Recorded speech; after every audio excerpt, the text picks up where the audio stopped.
السلام عليكم ورحمة الله تعالى وبركاته. غادي نحاولوا ما امكن ولو انه ما خصوش يتلخص. علاش؟ لحقاش هذا هو اصعب درس، لا بالنسبه للناس اللي عاد كتكون باش دوز رخصه السياقه راه تيجيهم صعيب انهم يفهموا الملتقيات، ولا بالنسبه للناس اللي خرجوا يطبقوا في الطريق ما تيعرفوش ملي وصلوا للملتقى شكون اللي عنده الحق يدوز او لا لمن خصهم يعطيو حق الاسبقيه. هذه نحطوا لكم في 4 ديال المحاور. عندي 1 وجوج 3 و4. نحاولوا نبسطوه.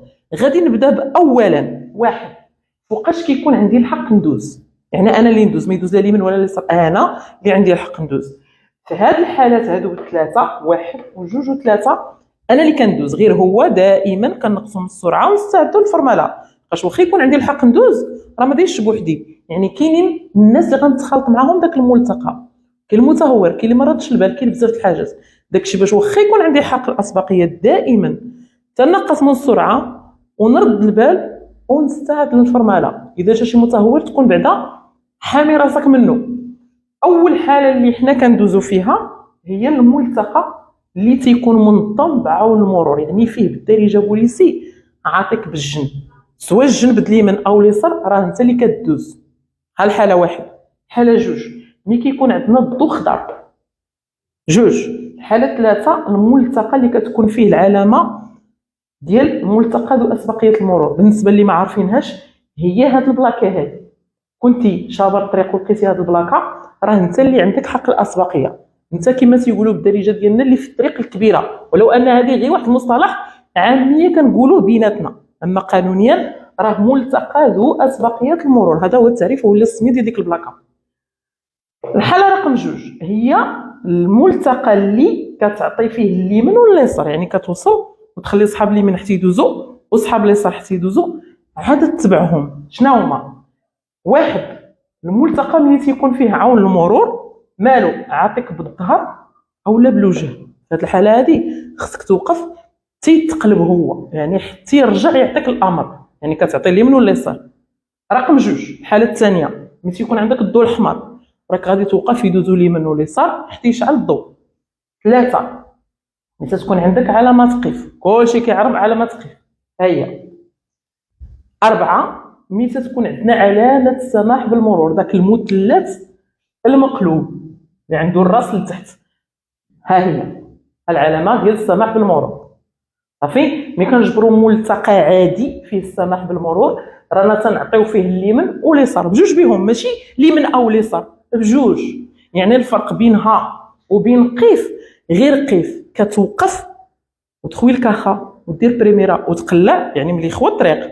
والسماح بالمرور منقص من السرعه وانت كتراقب، لحقاش الملتقى اللي كتكون فيه قيف تيكون صعيب الرؤيه فيه، اذا ما وقفتيش الرويض ما تشوفش، يعني خصك توقف. وباقي غنطرق للدرس ديال علامات قيف نفصل في التطبيق في الزنقه. والسماح بالمرور كتنقص من السرعه ديالك وترد البال، الطريق خاويه كمل طريقك، عامره جاك شي واحد من اليمين ولا اليسار غادي تعطيه.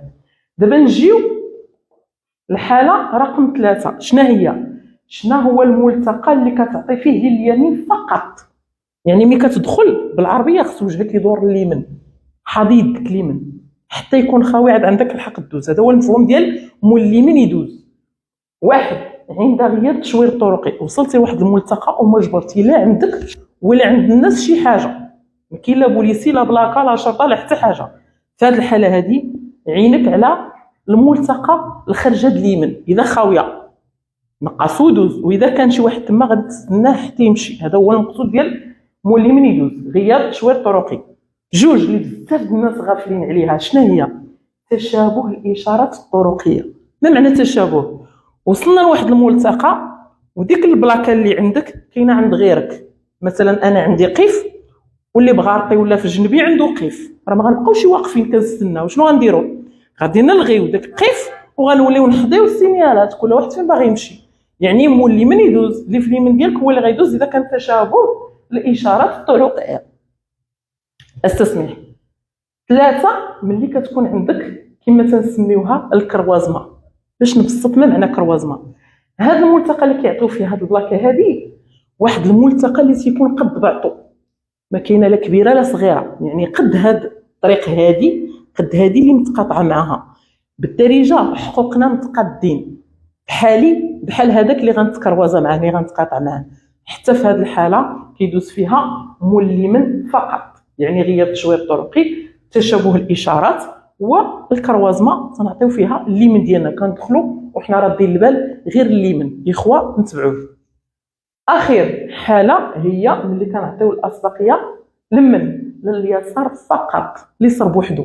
شناهي ملي تكون عندنا السماح بالمرور دائما كنركز عليها، اللي هي هذاك المثلث المقلوب راه راسو لتحت. هذيك البلاكه اذا جبرتيها فاين في الرون بوان اللي هو المدار غتعطي اليسار فقط وحده، واذا جبرتيها في الدخله اندماج، يعني واحد الدخله للطريق. كيف ما كيعرف كاينه الاندماج اللي في طريق السيار، ملي كنجبروا فيها السماح بالمرور اكيد اننا كنسمعوا اليسار فقط.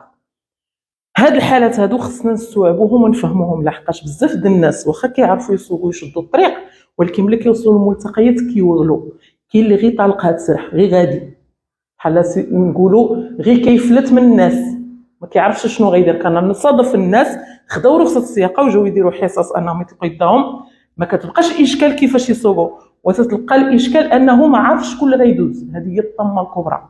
لهذا نحاولوا ما امكن، واخا عندي رخصه السياقه دائما تذكير للقواعد باش ما نبقاش غادي وكنطلب غير يا ربي ما يضربوني شي ناس وما انا رانا ضاربهم. صافي بهذا المفهوم هذا نتمنى ان شاء الله يا ربي الرساله او التلخيص يوصل للناس اللي يطلبوه مني. والسلام عليكم، السلام للجميع.